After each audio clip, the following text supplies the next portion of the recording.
afternoon, y'all. This is Tommy T.S. Reed. Welcome to our afternoon edition show with additional show stuff. Not T.S., it's S.T. Sugar tits. No. Do you make your own liquor? Favorite boozes? Just general liquor talk. Well, your experience, your well, palate. we have a professional in the panel this evening. We do, which we're the rest of it are at a distinct disadvantage because of the professional. Absolutely. Professional. Dwayne. Hi.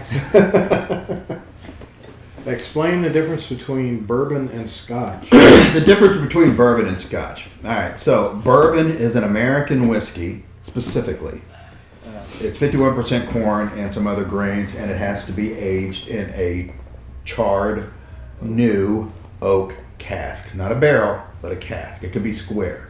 Doesn't matter the shape of the cask. So, that's bourbon. Scotch, on the other hand, is specifically an all barley whiskey that is made specifically in Scotland, and it is aged in used bourbon barrels on them.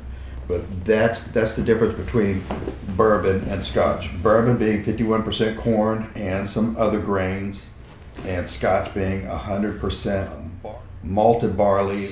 And scotch has some very distinct flavors that can move in various directions, right? Peaty, right? Being one of those directions. I can say, like on Scotch, I like Scotch, but that was always the problem. Is that because when I first had it, it was that. It's like, oh man, this is like burnt, you know. And I found out just a few months ago, it's like Highland Scotch is the one. That's yes, I like it because it doesn't have those harsh flavors to me. Which one was that? It's any Highland Scotch. That I forget which one I have in there. It's my brother-in-law actually, because he was living in Scotland. And he's like, we talked about it, and he was like, "Yeah, this is what you need to try."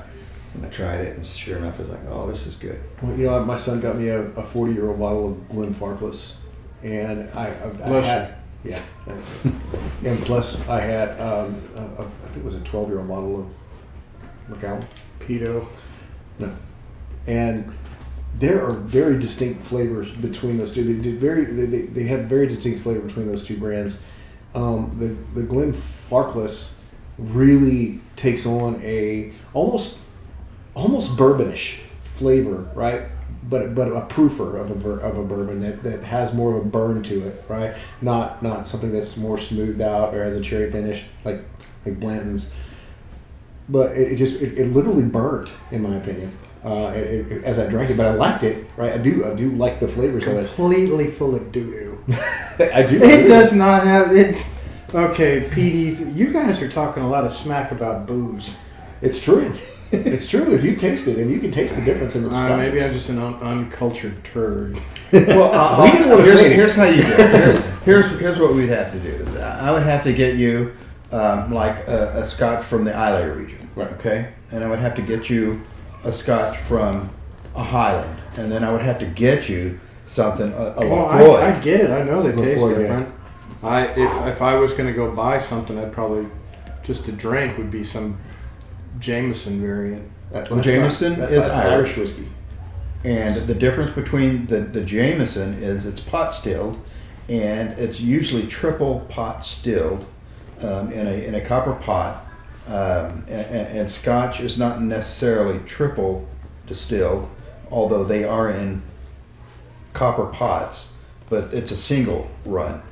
So there's a difference. The Irish whiskey can have a tendency because the copper has a tendency to remove sulfites and sulfurs from the whiskey. So it's kind of like filtering it as they're distilling it, and it gives it a different, more pure flavor. And what imparts anything else on it after that is not necessarily from the grains, but from whatever barrel that they're storing it in. My perception has been that Irish whiskey is smoother than a lot of whiskeys. It's kind of like Canadian whiskey. It's got a very smooth flavor to it, but it's not as distinct as like a bourbon. Not as good as the one in a plastic bottle that you get in Class 6. Maybe not. But a bourbon has, like, you taste 10 bourbons, you'll have 10 different really unique flavors, right? And taste 10 scotches, and same scenario. But if you taste, I mean, there's the levels of smoothness, but if you taste 10 Irish whiskeys, they're not that far apart from each other, in my opinion. I think you're right. I haven't drank a lot of Irish whiskey. I do like it, like Jameson. Yeah. Redbreast. Yeah. So, but they do have they're kind of the same. Yeah, they are. And For the most part. levels of At least the smoothness ones that I've based on had, age, that makes sense. Yeah, I agree with it, but the flavors are really similar in my opinion, versus how distinct the flavors are with bourbon and both Scotch. So, Tommy, you are a tequila guy, correct? I am. So, how can you differentiate one tequila from another? I mean, they're all blue agave, all made in the same region, all done the exact same way. So, how the hell can they be different? Well, that's kind of a generalization. The easiest way is to simply look at it. The clearer the tequila, the younger it is. The darker the tequila, the older it is. So, hence the terms añejo and reposado. So, if I just set some tequila in a glass, Aged and rested, right? So if you get a clear tequila, you're just looking to make some kind of mixed drink with it. People don't generally just drink clear tequila.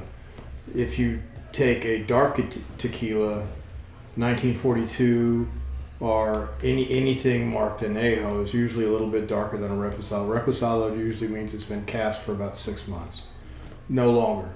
Añejo means it's been sitting around for a while. Now you age tequila too long and it tastes like hammered shoe leather. For me, it doesn't. A 16-year-old tequila is not going to be as good as a 16-year-old Scotch or a 16-year-old bourbon. It doesn't rest the same way because it's made out of different process. The agave and everything is boiled down. And likewise, mezcal is a cousin, but it's not the same. It's made a little bit different. It's smoky. It's got smoky. it's a different agave, Yeah.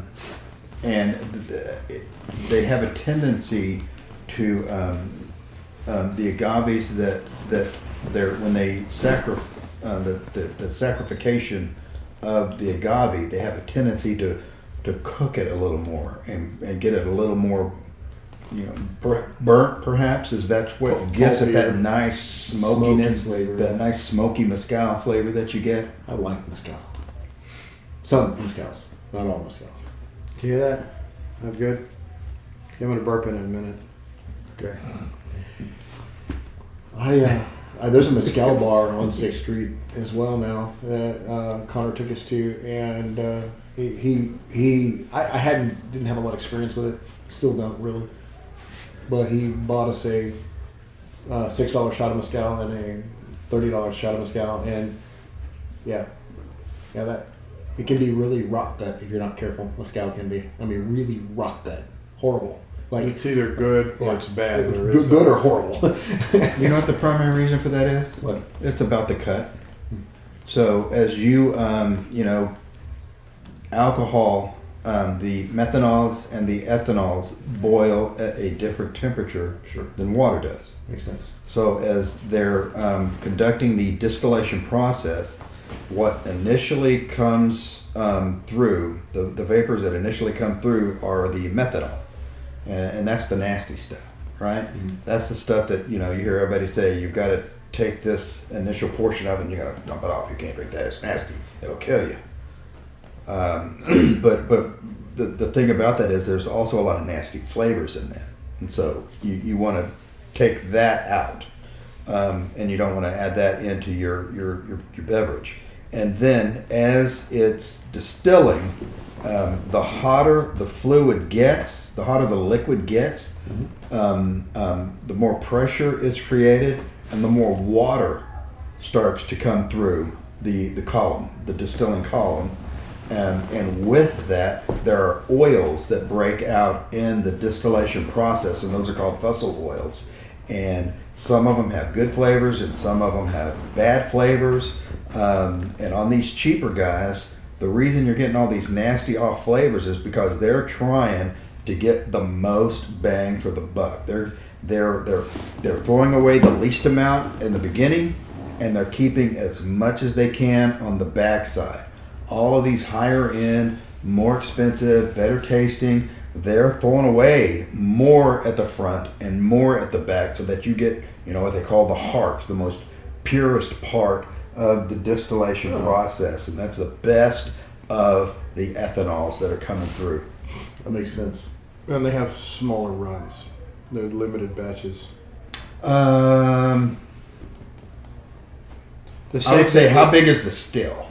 Well, the agave guys will only sell so much plant or so much product to the distillers. So there's only a limited number of growers. So that's why they have some limited runs, like the Don Julios and the Number Juans and the Cabo Wabo, and those are boutique tequilas. Those are different. Is Cabo any good? Cabo's really good. I like tequila too.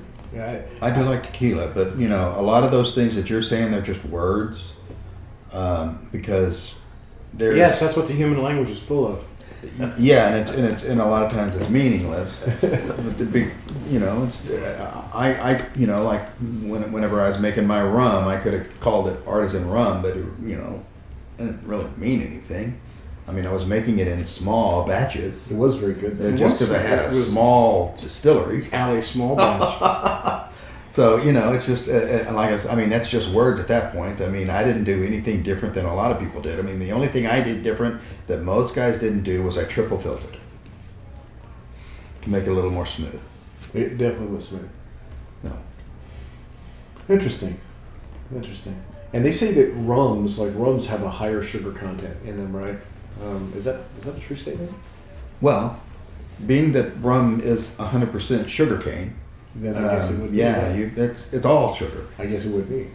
I've had rum before that I thought, like Bacardi, but when we were in the Caribbean, the wife and I tried a couple of, I guess they call them higher end rums. There are some really smooth rums out there. I had no idea that you could find rum that actually was a sipper, not just you wanted to mix it with Coke or some. Yeah, I've often wondered about that. It's like, because wife and I was talking about, we should get some rum. It was like, don't know what to get, and it's like the last thing you want to do is grab something. It's like, all right, that's going to be a mixture, because we never mix drinks, so it's like at least for me, I don't like to mix the drinks. I just like to have it straight up. Yeah. So I've never found a good tequila that I like. Clase Azul or Number Juan. Okay. Juan. Juan. Rum, don't know. There's. So it's just like, okay, this is what we're gonna drink, because I don't want to spend $30 on something. Just let it sit. You can spend $45 on a bottle of rum, and it's gonna be fantastic. It's not like buying a bourbon where you want to find great bourbon, right? Straight up. Yeah. And drink straight up. Okay. Yeah. But like a straight up bourbon, you can find good stuff that I drink Bibb and Tucker. We do it straight up, and I like it because it's close to Blanton's, and I really like Blanton's. But it's more of a proofer. It's got a high proof number, and I just don't. I don't know. I first started buying it was $48. Now it's like $65. So you're saying bourbon or rum? Sorry, So that's bourbon. Okay. And then rum, I'll give you the name. I just don't know the name of the rum. We've got a bottle of it at the house, but it's real smooth. It's $45. Just okay, easy peasy. Yeah, if you're gonna get your Bacardi, that's your mixing. Right? It is your mixing. Don't drink that stuff straight. That's really rough. It's terrible. And when we were in Puerto Rico, we More were going to medicinal go. than anything. Yeah, we were going to go to Bacardi, but we just. So you're saying it's antiseptic? Very, very. Pretty much, yeah. So, wife, she got one of her foreign customers brought her a bottle of Old Monk rum, and they drink. It's not good. It's not good. And they drink it, and they mix it with Dr. Pepper or Dr. Pepper. Yeah. So whatever the sweetest soda is, and that's how they mix it. It's like, oh, that's just like bad. That's not good. I tried it, and Here's it's the like interesting thing about that, though. What is Dr. Pepper made out of? Cane sugar. Yeah, basic molasses, yeah. right? Mhm. And most rum is made out of blackstrap molasses. Oh well, pretty much it. That's pretty much it. The two go well together then. Yeah, I guess so. Yep. Hoppy beer, weedy beer. What? Oh, IPAs. Yeah, I like IPAs. But Diet. Huh? Diet. Diet beer. Diet. Beer. I love IPAs, and I think the first IPA I ever had was like 2014, 2015, and it was like first time I tasted it, I was like, oh, this is like drinking potpourri, you know. It was. That's what it. It is an acquired taste. Yeah, but it didn't take long after that. It was like, okay, this I like to, I like drinking this beer, but I found out if I drink a lot of it, I feel like I'm so dehydrated. It's like I could feel it. Yeah. It's like, oh, I need some water bad because it just. You ever tried electric Just like jellyfish? drinking beer. Yes, I I have. love Tried electric jellyfish. Yeah. It's an IPA. It's fantastic. It's made in Austin. Yeah, they get so there's it's amazing. Like in the past, I don't know how many. At least for me, it's like in the past, 10 years. It's like how there's all of these. You go to the HEB and you go see. Okay, here's your selection. Now it's just like grown. It's like all these. So many Texas beers. Oh yeah. Oh yeah. California. Connor went out there on a beer tour with his buddies, and I was kind of disappointed because they went to really major breweries rather than some of the smaller breweries. But he went to Stone, and he brought me back some Zogavesa. I love Zogavesa. I don't know if you guys have ever had that. It's chocolate beer. It's good. They make it one time a year. They make it at Christmas time, and I thought to myself, I'll never like that. Holy shit, it's good. It's You like it every year at Christmas? Yeah, I get it every year at Christmas. So. You get some suppository for them. Yeah, I actually filmed it. String blue. I'll send you some clips, Scott. Yeah, Dale's Pale Ale is still my favorite. Dale's? Dale's Pale Ale. Oscar Blues Brewery. Yeah. Oscar Blues, they're one of my favorite. I bought some of that a while back. It didn't last long. Yeah, it's good, Good stuff. especially from the swimming pool. Oh yeah. What about Hefeweizens? You guys like Hefeweizens? Hefeweizen lager. I prefer a lager. Yeah. Yeah. I'm not I struggle drinking wheat beer. Yeah. It for me the backside Gets you. it's some off flavors for me. I mean I'd almost rather drink a sour beer than Hefeweizen. I can't handle sours. I know, that's what I'm telling you, man. I love Hefeweizens, but I hate sours. I hate them so What much. is a sour beer? It's God. like sour beer. Yeah. It tastes Exactly sour. as the name implies. Wow, that's not good. Yeah. Yeah, it's not good at all, but They- people like it. don't they It's like lean- drinking pickle juice. Yeah. It Ranch is. water. You guys like ranch water? I love ranch water. I make my I've own. never had it. What do you mean you've never had it? Never had ranch water. You've never had tequila? I just Or had lime some juice the other and day. soda It water. wasn't bad. Yes, I have. You've had ranch water. Oh, okay. I thought there was I thought we were talking about those cans and shit. Well, I mean, they sold in cans. Is that what you're saying? Yeah. Yeah, that's not real ranch water. They say ranch water on it, but that's a neutral spirit. It's not even tequila. Yeah. Yeah, it doesn't. They go and they make vodka and they put it in there and add some lime juice and some plain old I soda didn't know water. that They was call it ranch ranch water. water. So tequila, lime juice, and sparkling water. Yeah, most notably Topo Chico. And And I don't know where. that's actually the only way I've ever had it, I think. I don't know where it actually originated from. There's some references to it being like from Terlingua around the Marfa area, somewhere over in there, Yeah. in deep Marathon. West Texas, where it originated from. But basic ranch water is again it's tequila, Topo Chico with some lime in it. But I've I had make that my many own times. Topo Chico. Actually, so that wouldn't be. I might have tried that. it's It's actually quite very delicious. good, yeah. It is it's very satisfying. It's Yeah. very refreshing, especially on a hot day. Could you guys talk about malt, single malt, etc., and also blended whiskey? Single malt being a whiskey made completely out of barley, Okay. which is Blended Scotch. is you take every one of the bottles that's left that's been opened and you put them all in one. Blended generally applies to Okay. a Scotch, Okay. where they're getting Scotches from different regions. Like Johnny Walker is probably one of the most famous blended whiskeys, and you know, they take different scotches from different times and different barrels and mix them all together. I mean, there are some blended whiskeys. Canadian Jagdish loves Johnny Walker. Johnny Walker. Like Canadian whiskey's a lot of it's blended, right? Because of prohibition. Is that true? I mean, is that how? No, No, like Canadian Mist, isn't it like blended whiskey? it could be blended, but it would. I have a really interesting question. Do you know how a lot of bourbons No, get I a don't. cherry? Neither do you. That's why I'm asking the question. You know how a lot of bourbons will have a cherry finish? Uh-huh. How do they get that cherry finish on those bourbons? Well, I like They like convince you that it's cherry. Blanton's, Bibb and Tucker. What was the other one that I had? It's made for old fashions.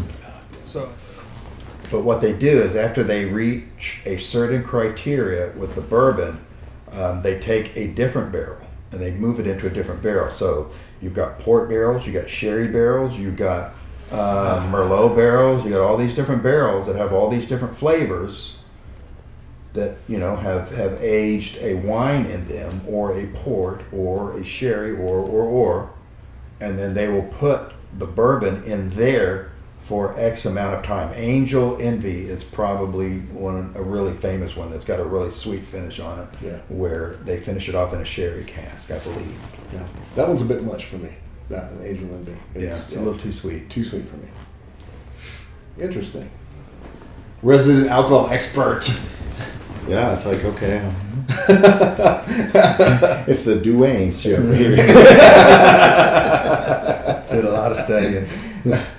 And a lot of doing. A lot of study, research, R&D.